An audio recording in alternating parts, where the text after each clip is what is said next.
because he came in on such an early flight, Amin was lamenting under his breath that he was not able to see what I believe was the sports moment of the night last night, even with the playoffs in full force in basketball and hockey. The Tom Brady Roast, a televised event, an unusual event, big weekend in general for Netflix. They open with a crappy Jerry Seinfeld directed movie that is going to be popular but isn't very good. And then Cat Williams goes live.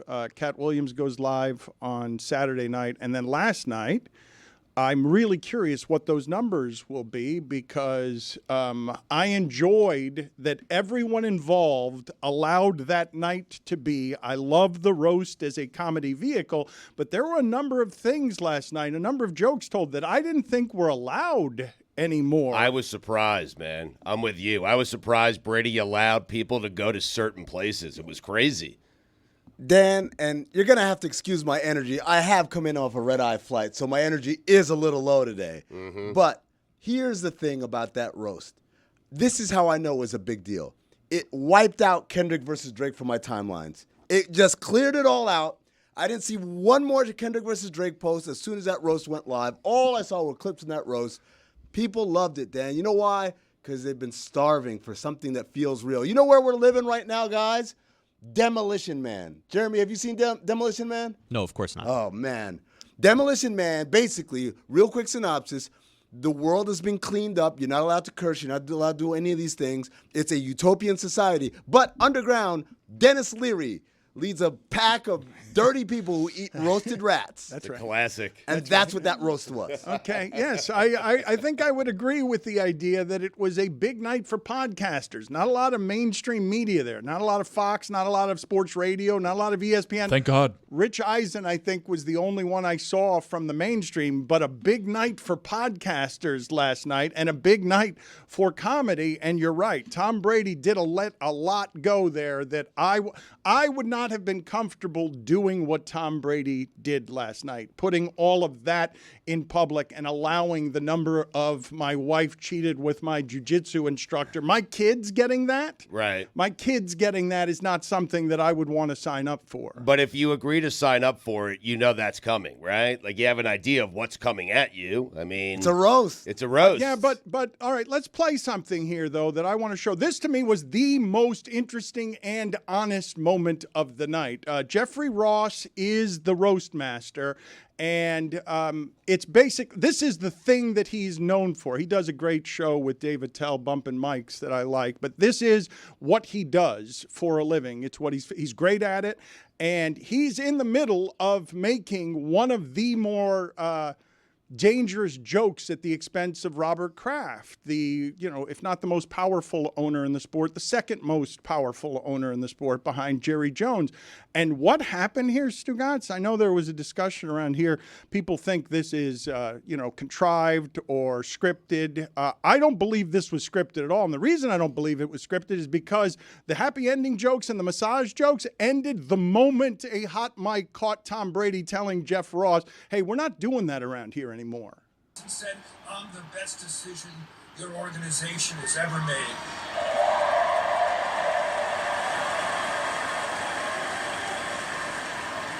Would you like a massage?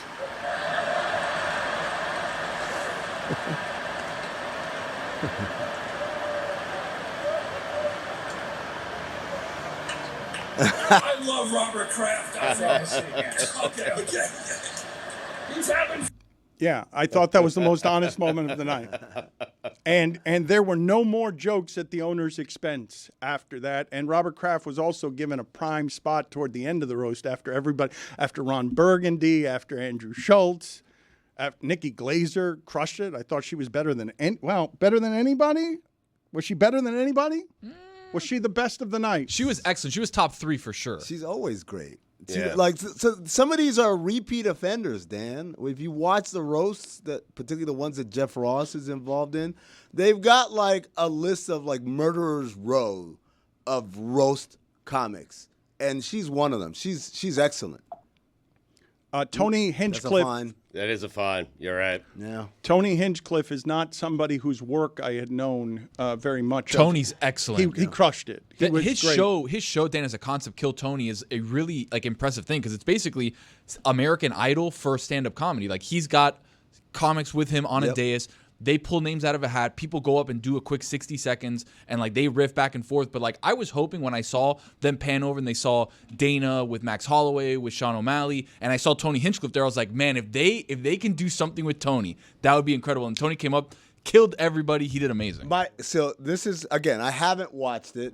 How it came back to me was, oh, Kill Tony killed it. And I was like, oh, did they do Kill Tony at the roast? That's how I thought it happened. I didn't realize it was just Tony Hinchcliffe doing the roast on his own behalf. But no, Dan, they got a great lineup of comics there. And that's what I was most excited to see, even though I haven't seen it yet. It's just to see people who all make their bones. He's right, though. It's a great sentence. I'm so proud of you. It's like LaMarcus Aldridge losing in that game, even though they won it.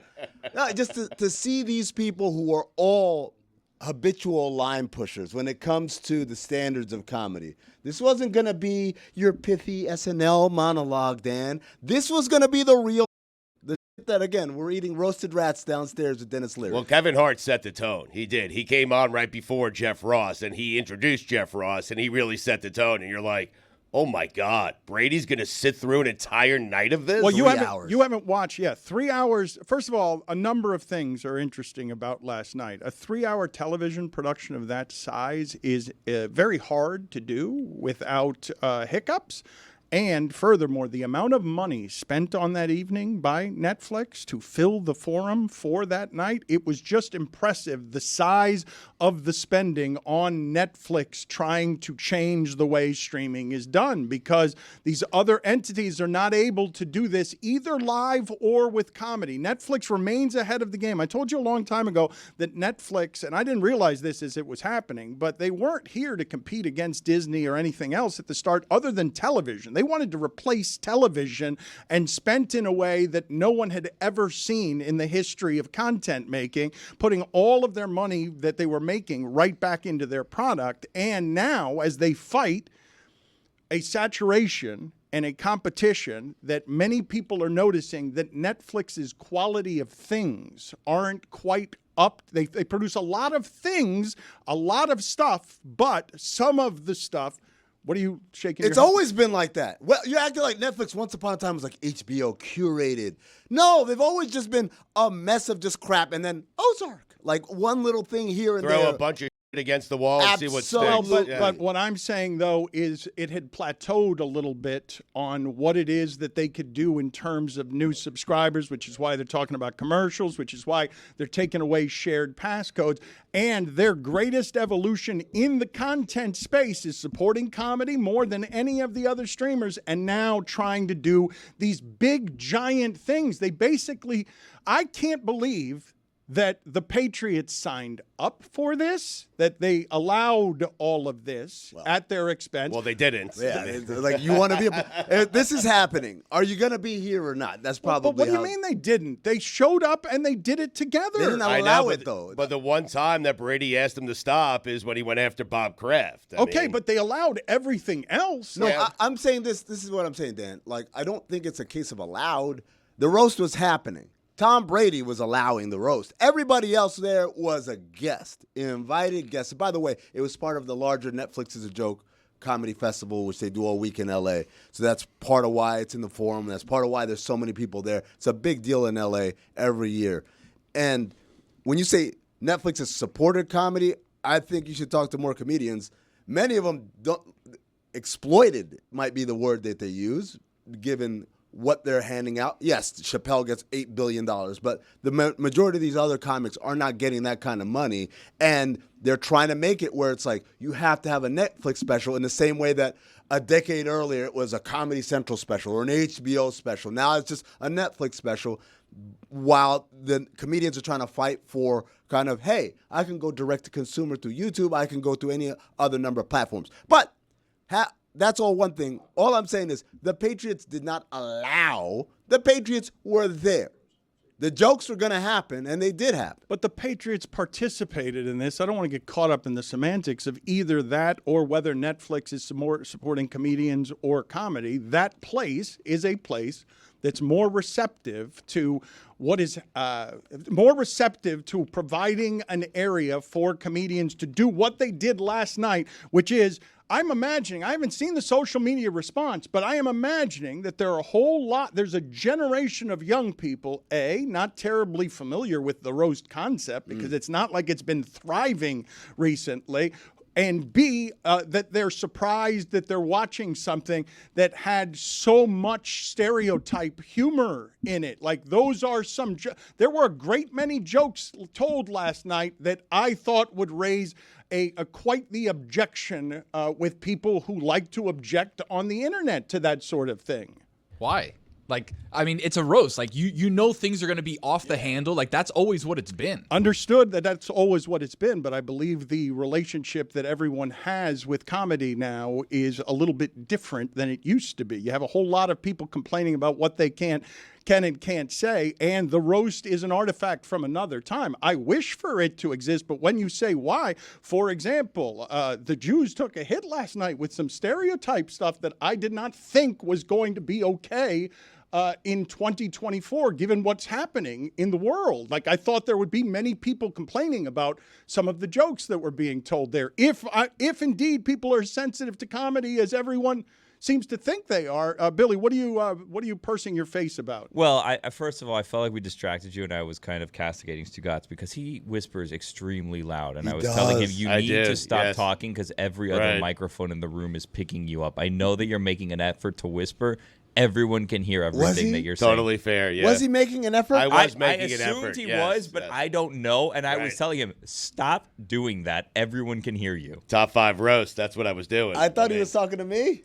He is a very bad whisperer, and it makes me think of a John Hollinger report from the weekend where he reported as fact that Jimmy Butler in Miami is something that is tenuous at the moment. And the way that he reported it He can go. is by saying, hold on a second. He can also shut up. I mean. Oh, we would have beat the Celtics. Oh, we would have beat the Knicks. You had your shot. Yep.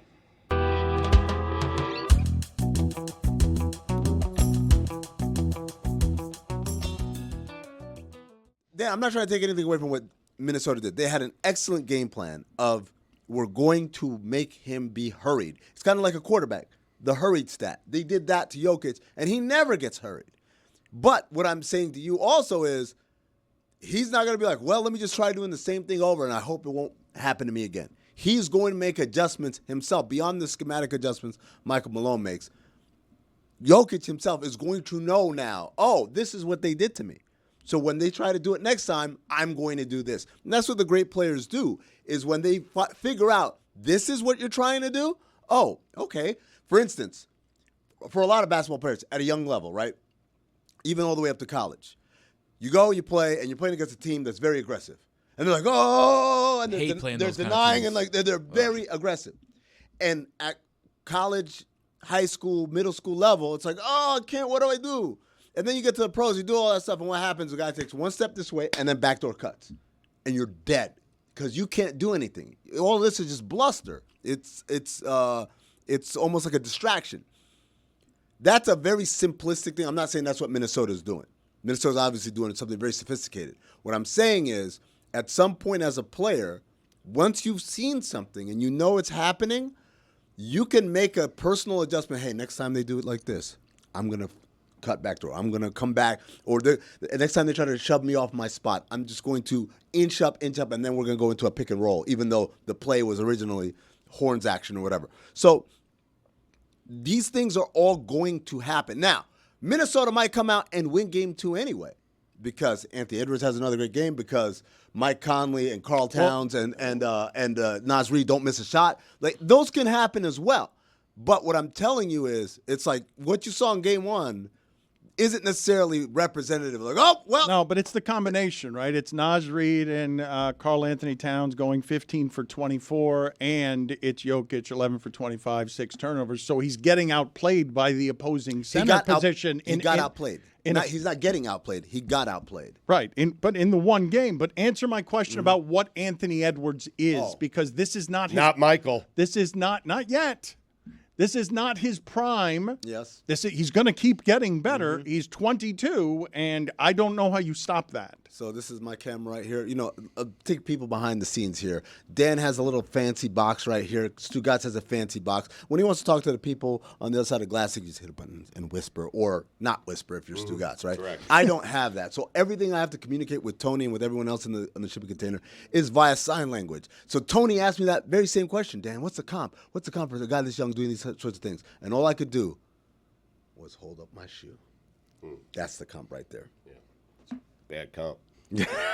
For the listening audience, I'm wearing Jordans. Jordan 6 Emperor, by the way. Sixes. Yeah, attaboy. Yeah. Bread. I mean, you don't want to be careful there, huh? No. Look, you talk about a guy, because here's the other part about Anthony Edwards that criminally does not get discussed. He is an excellent defensive player. He's not just good, right? He is excellent defensively on the perimeter. And so it's a combination of the offense, the skill level, the physicality, the athleticism. He is the anti-Jalen Brunson in that way. Remember last week we talked about Jalen Brunson as a superstar, but you guys don't want to admit it because he doesn't have the look. That's what Anthony Edwards is. He is a superstar, and he has every bit of the look. And the look we're talking about is 6'6" from North Carolina. Wait a minute, what just happened That's there? Ray Clay or whatever his name That is. sounds like a character from The Simpsons. Yay! Barney. A little Mahomes in there as well. Jessica, are you ready for your F1 minute? I'm ready, but I think this one might go long. That's okay. Okay. 2 minutes? I don't know if this is going to go that long. It's an F1, perhaps 90 seconds. We'll see if I can fit it in. It's very important that you be accurate around here in the segment that follows me saying, how long has it been since Jokic had 6 turnovers, and it was the game before. So be totally accurate. That was unlucky for you. Cars are going 200 miles per hour. Drivers are hitting the gas without fear, and traffic cones are being smashed, and that's just on I-95. Folks, it's Miami Grand Prix weekend. It's a sprint weekend, and the Drivers Academy is in town.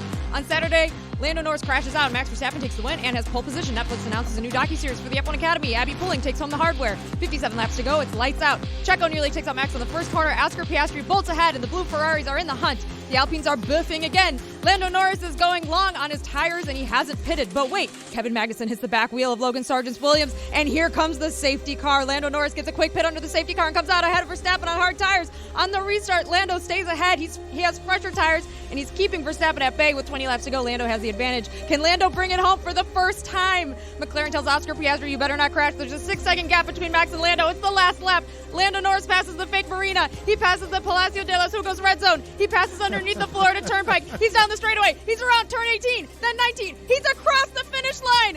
Oh, baby, he's done it.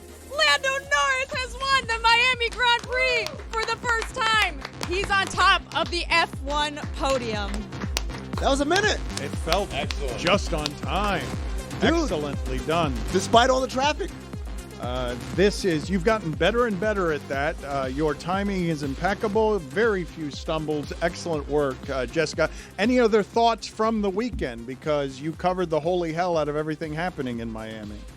I'll I'll come back to you. Gather yourself. I'll come back to you. I'll give you a filibuster here by going to some sound Metal from Duncan. Suns That's great. owner Matt Ishbia. I want to get the thoughts here from former Suns executive Gary Amin Strusky. El Call him Hassan Hot Pablo. You met him? on Matt Ishbia saying basically, and this is a flamboyant owner, he is aggressive. They don't have any first-round picks from 25 through 30. They don't have any second-round picks from this year Some through... would say they mortgaged their future. He's a mortgage dork, Dan.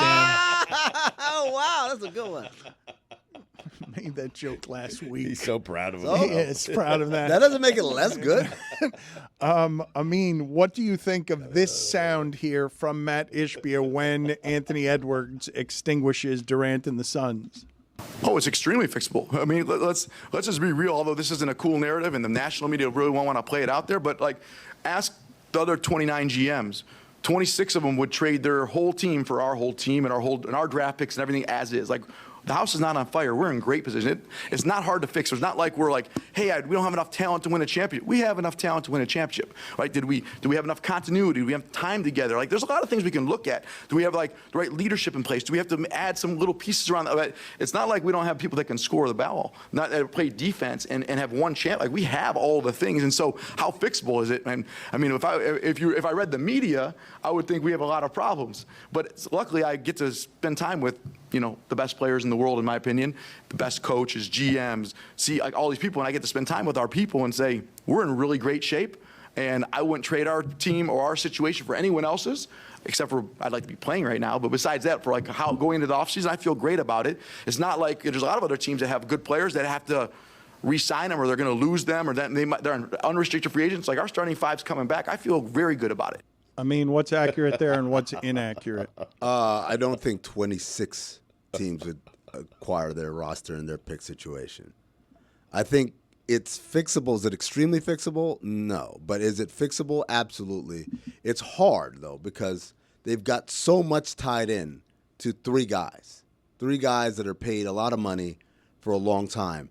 And I think this is what I said. If I'm the Suns and I'm trying to be realistic, I think it's like a 2-year job to really get this right. Because what you've got to do is invest in things that they organizationally decided years ago they didn't want to invest in, which is basically your farming, right? Going out, getting cheap prospects, developing them, making them into people who can be contributing factors on your team.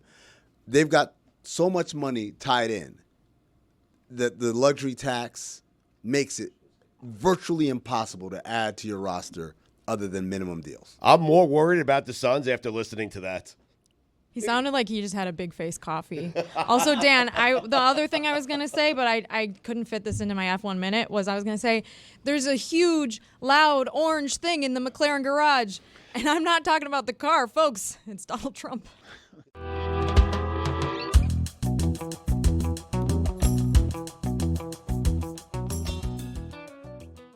Amin has some thoughts on the Kendrick Drake beef from the weekend. Kendrick Lamar has the top 2 spots on the Apple Music charts.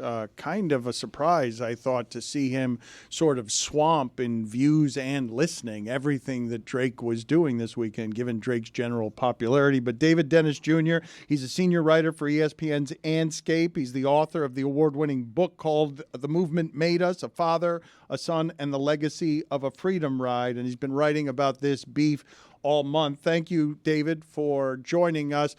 Take us through both the timeline, because Kendrick is crazy and he's prolific, and it's just an avalanche of, I'm not going to lose this. Why would anybody ever try this against me? I'm just going to bury you in music. And so your thoughts here are what on how this is going over the weekend, because a lot of people are talking about it. And not until the roast did it get swept from Amin's timeline because of how interested people are in all of this. And Bomani and others have pointed out that J. Cole was wise to lose the way he lost, just getting out instead of doing it the way that Drake is doing. Well, he didn't lose. He just tapped out. Well, that's losing. No, not necessarily. No, he said the beef was bigger than me. It's not trying, Dan. It is not trying, Yeah, and then I'm familiar with therefore losing. Yes. So was Michael Jordan losing when he retired? Did he lose? He didn't win. He lost. According to you, retiring. It's like losing in overtime in hockey. 2-0-2. 2-0-2. Thank you, David. Your thoughts as the expert on this thing? Yeah, the timeline goes back about a decade, actually, which is like Kendrick Lamar has been wanting this feud for a very, very long time. Drake has been kind of like not, they've been sort of trading sort of subliminal barbs, and then it just hit the moment of no return a few weeks ago. Kendrick said, let's do this. Drake was ready and did not, we did not know exactly where things would go until Kendrick actually put out a full-fledged diss, which he did with the song Euphoria. So Drake was kind of like, hey, you're short. You wear kids' shoes. I make more money than you. And Kendrick Lamar came back and was like, I hate everything about you. I hate your clothes. I hate the way you talk. I hate your music. You have inappropriate relationships with children. Your family is like, not okay. You're not black. All these things that was like, okay, we have accelerated this to a level that we did not think it would go. Friday, we hit our climax where Drake released his song Family Matters with the video, and everybody's like, Drake has come back.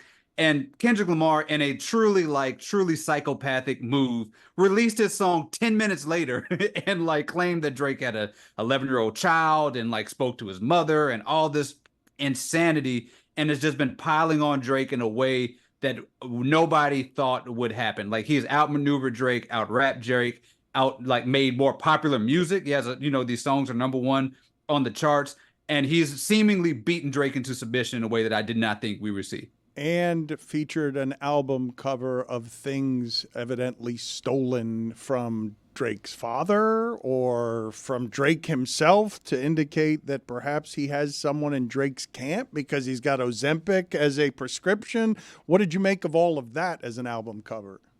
Yeah, so Kendrick on Friday morning was, it was clear that Drake's music and the things that Drake was going to do were leaking out. People knew sort of what was coming.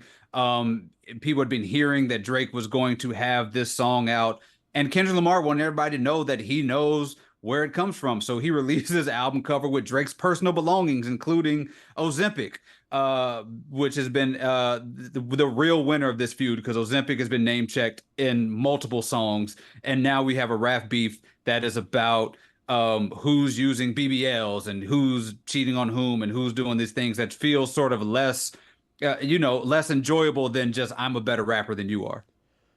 David, I'm an old man, so I come from an era where the diss track would come out and then we would dwell on it, and then maybe a few weeks later or even longer than that, the response would come out we dwell on that, and it was kind of a measured. You had space to really absorb what was going on. And Friday I tapped out. I was like, I just don't care anymore.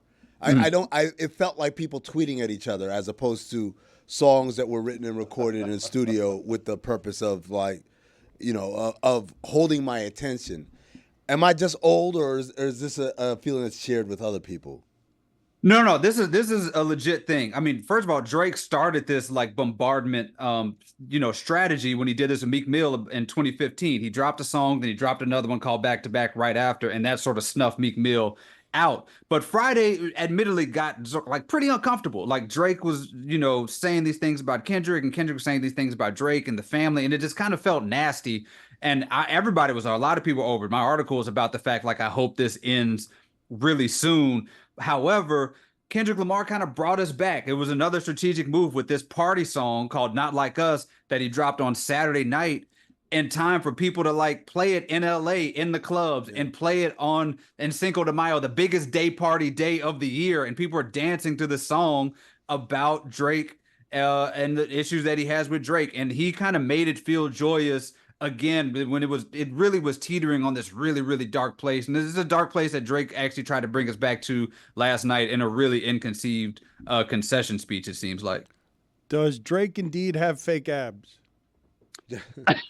I don't know. I've never seen them. I've never caressed them myself, but that's been the thing that's been going on for a long time. The rumors that Drake has these fake abs. Pusha T, when he said Surgical Summer, was alluding to the fact that Drake has these abs. There was a time where Drake was very, very proud on social media, posting his abs, which, full disclosure, it doesn't seem like a bad investment. I wonder how much they are. As somebody who has a doughy figure, I wouldn't mind. I'm with you. Yeah.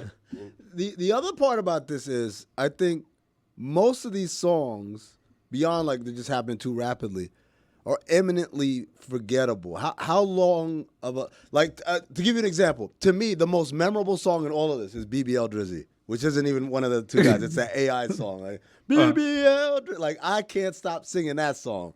All these other songs are kind of okay, I see the point you're making at the other guy, but it's not. Does it have staying power to you?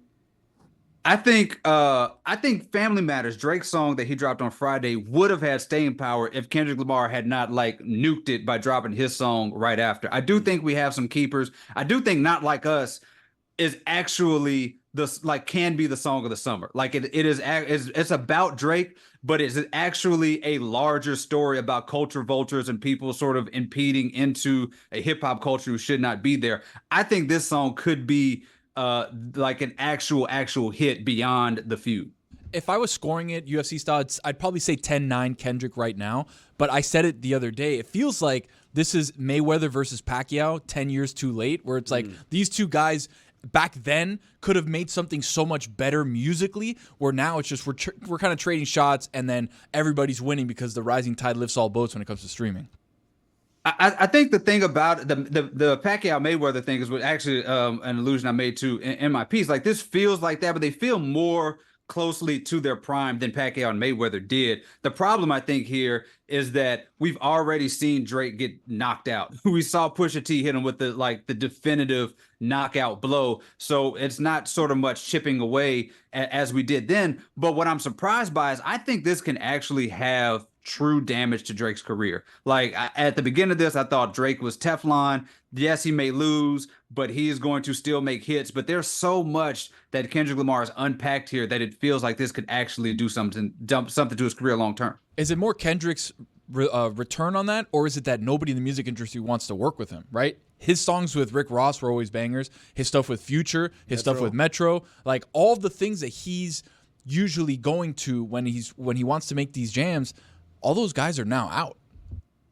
Yeah, they are, but Drake can make hits on this. I mean, Drake is just wakes up and makes a hit. You know, like, especially in the streaming era, especially the way people do this. Like, Drake just finds another area to like popularize. He goes to the UK and takes some of their sound, and Kendrick Lamar talked about he goes to Atlanta. He just keeps doing that, and he can always just make a hit. The problem is now Kendrick Lamar has put so much shade on what those hits look like, where they come from, who's actually writing these hits, who are you stealing from, who are you vulturing from, that kind of makes you question, you know, when the next Drake hit comes. And also, the guy has serious issues with women, you know, like, and that was his fan base. And now that is all coming to light in a way that's going to be harmful. His latest column is headlined, "The Kendrick Lamar and Drake feud is over," or at least it should be. It's at ESPN's Andscape, and you write in it, quote, "This is how rap feuds go, with women as props for male rappers to insult one another.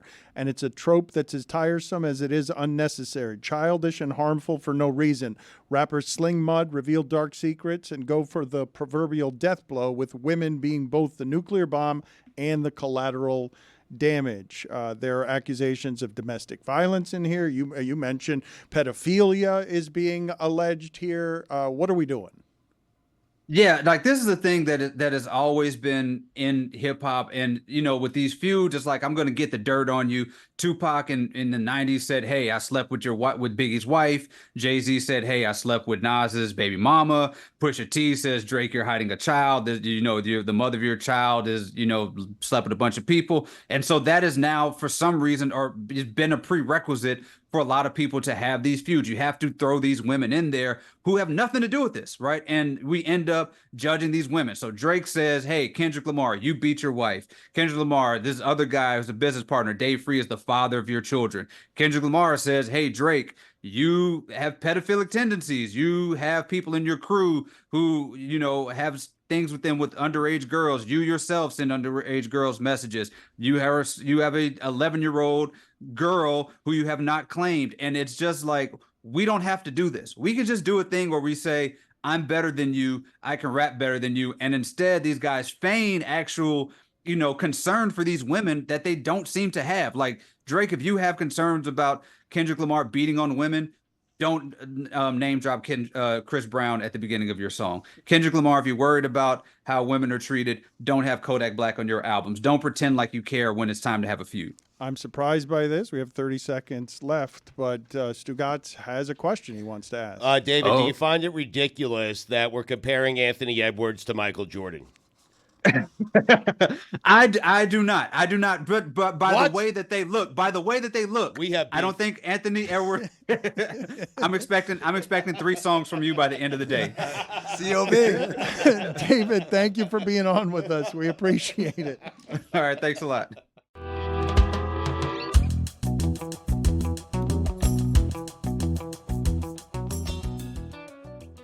Stugotz, I talked to Dominique Foxworth this morning, who said our guest here, Drew Bledsoe, was the best of the athletes last night doing the comedy. It's high compliment. You don't expect to be better than the comedians, the professionals.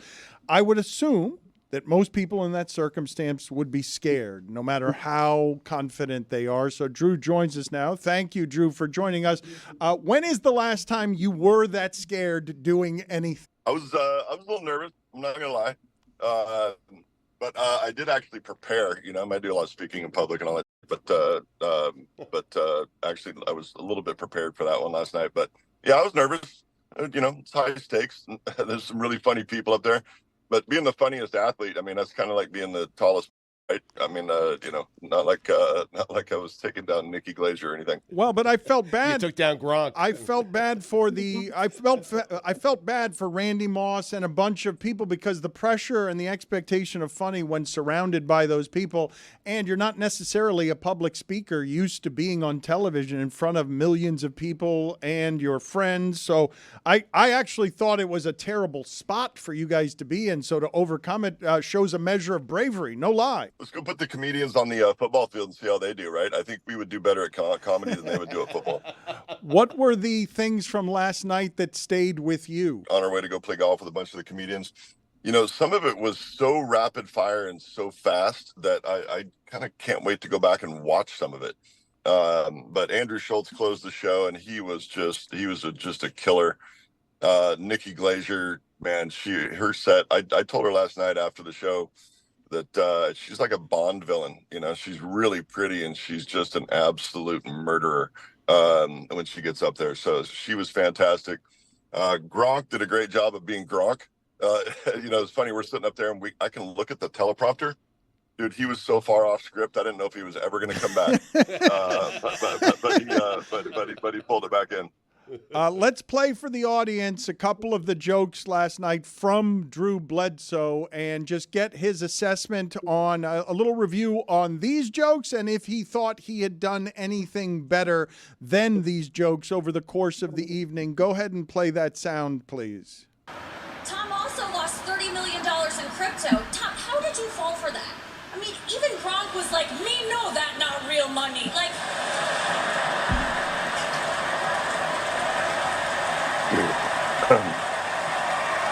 Dude, I told you, she is a killer. She is an absolute killer. Did you have a favorite joke from the night? You know, Nikki had a few of them. I thought Jules was Julian Edelman when he buried Jeff Ross. That one was fantastic. Shoot, man, I'm trying to think what else. Tony Hinchcliffe. Oh, and then Tony Hinchcliffe. I need to go back and watch his bit on. He threw all the kings in over and over and over again. It was like you know, you're watching like a jazz musician just riff, and man, he was off the charts.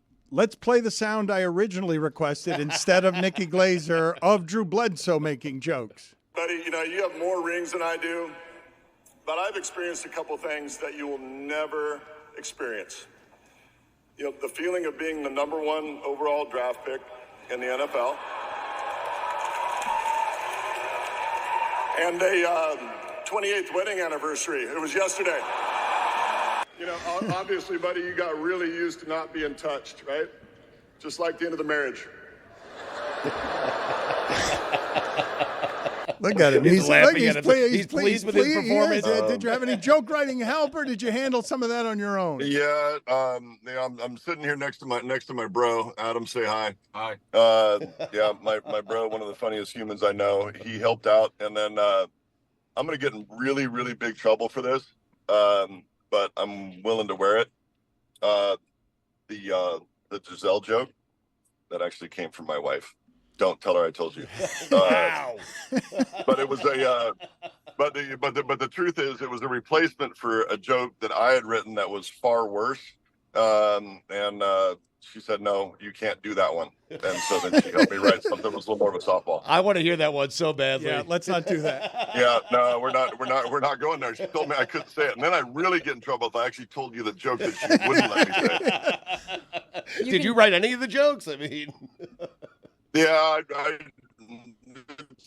it's mostly there was a lot of it was my material. The thing that I really appreciated was that I was hesitant to throw in like the wine plug stuff because like, hey, look, I'm not going to go up there and just shamelessly promote our winery, but the writers actually wrote the wine stuff in for me, which was great. So I appreciated that because it was more genuine because I wasn't shamelessly just trying to talk about our winery. It's called Double Back. You can text us the joke. Do you think Tom Brady's... No, man, it was really... Do you think Tom Brady's gonna get remarried like tomorrow so he can attempt to have a 28th wedding anniversary just because you said he'll never have one? Probably, yeah. Never bet against him. Yeah, that was one of Nikki Glazer's best bits was about Tom doing things that people said he couldn't do, and I'm not going to repeat what she said because it's not fit for radio. Yeah, I don't know, man. I hope he finds a good woman or man. There were a lot of gay jokes last night, so where there's smoke, there's fire. Maybe he actually does like dudes. Who knows? Too many gay jokes, some might argue. Sam J here had some good comedy. Let's see what we've got here from Sam J and get Drew's assessment here. The only ring you have is the one Tom won for you. So your Super Bowl ring is just like my strap-on. Just because you wear it doesn't make it real. He's been cucking you for years. And yet here you sit. You like that, don't you, you sick? Tom, do us a favor and this dude's wife already and get it over with. They came at you hard, Drew. She's so mean. I have my feelings were hurt. My feelings were hurt. It is. The truth is though. Do you think my wife kind of had a crush on him? She invited him over for dinner like every 2 weeks, so she may have had a crush on him. I don't think they consummated the relationship, but I do think she kind of had a crush on him. There are a lot of people here talking about the moment that was caught. You could probably answer this question directly and solve the case. They are saying that the moment was orchestrated when Tom Brady came up to Jeff Ross and said to him, cut that out with the massage jokes at the expense of Bob Kraft. I thought it was too well acted. Unlike the cold open that you guys did on the show. No, that was an authentic moment, man. We're sitting up there on the stage, so I can see the teleprompter. I can see what's scripted and what's not, and that was not scripted. Tom came up to make sure they weren't getting after our buddy RKK. He's a guy that both Tom and I have true and genuine affection for. I didn't think he was going to be there. I didn't know he was going to be there until just before the show last night. Just specifically so they would stay out of that, some of that stuff with him. But no, that was not scripted. That was Tom actually genuinely coming to his defense.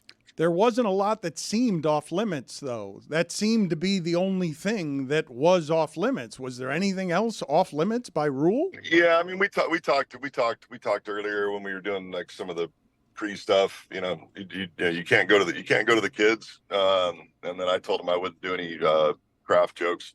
But other than that, man, everything was fair game. Do you have a good story from the after party? Because Drew, I have to be honest, you sound like an after party right now. Like you had a night, didn't you? We decided that we would go to the real after party last night, which was at the Comedy Store downtown with all the writers and comedians. And I'll just drop one name, and it's one of the only names that I would actually be willing to drop. But we sat there in a private setting and watched Dave Chappelle riff for about an hour and a half last night. So I do feel it this morning. It's definitely an after party, definitely an after party hangover. But it was worth staying up for. I mean, Dave Chappelle, in my opinion, probably certainly the greatest current living comedian, and honestly one of the greatest of all time. So man, we got to sit and riff with him last night, which was fun. What could you tell us about watching Kraft and Belichick interact? You said you love Robert Kraft. I don't know how icy all that stuff is. They had a I don't know, probably a 15-minute conversation that nobody else got to listen in on back in the green room. Don't know what was said, but it was a pretty sincere 15 minutes where they had a good long conversation. There's great mutual respect there. Obviously, most successful combo of owner and head coach of all time. Obviously, Tom and the rest of that squad had a great. A lot to do with that, but no, there's still genuine respect there between those guys. What can you tell us your feelings are on the Apple documentary about the dynasty? I haven't watched that much of it, to be honest with you. I did watch. Sorry, hold on, man. I did watch like a couple of the early episodes, mostly because my son called me and he goes, "Hey, Brewski had some nice things to say, so you should tune in and check that out." So I haven't watched the rest of it, but from what I understand, there was some of it that was not very kind to Belichick, and that's not deserved, man. He is and always will be one of the greatest coaches of all time. Anything step over the line last night for you? A lot of Aaron Hernandez jokes. Yeah, there were, which obviously, always never maybe all that great to make fun of somebody that's passed. But no, I mean, it's a roast. You're the only way that you do it wrong is if you don't go all the way, right? So I think when Tom signed up for this thing, he knew what he was getting into, and yeah, we went all the way there. But that's what it's supposed to be. And the only rule when you do one of those things, you can say whatever you want to say. It just has to be funny. Drew, we have about 20 seconds here. Final question for you. Anthony Edwards being compared to Michael Jordan. Your thoughts? Completely ridiculous, right? I mean, I think he's a very, very special basketball player. Right. And comparing him to Michael Jordan is a very flattering thing for him as a basketball player, and I'll just leave it at that. Okay, good. Thank you. All right. Ask that question all week. Drew, thank you for making the time. You do sound like the after party, sir. I This is the Dan Le Batard Show with the Stugotz podcast.